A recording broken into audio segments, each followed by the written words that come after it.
తల్లి తల్లి గంగదేవి గంగమ్మ బిడ్డ రేణుకాయల్లమ్మ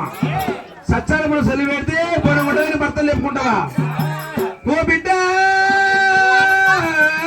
రేణుకాయల్లమ్మ సచ్చార బోనం అంటే మామూలు ఓడం కాదు బిడ్డ సచ్చార బోనం ఏదో బిడ్డ చెప్పి గంగదేవన్నది అమ్మా సచ్చార మనం చేయలేనా నేను చూడలేదా అమ్మ నువ్వు చెప్పిన ప్రకారం చెప్తానని చెప్పింది ఓ బిడ్డ రేణుకాయల్లమ్మ సచ్చార బోనం అంటే మామూలు బోనం సమండ బోనం కాదు సత్యాన బోనం కావాలంటే నువ్వు అతుకున్న సీర కాసవయ్యాలి సిగముడిప్పాలి శివుని భర్తన వేయాలి గంగదేవులు దుంకాలి బిడ్డ ఆ గంగలు దుంకి 7 ఎండ్రకాయ గుళ్ళు లేవాలి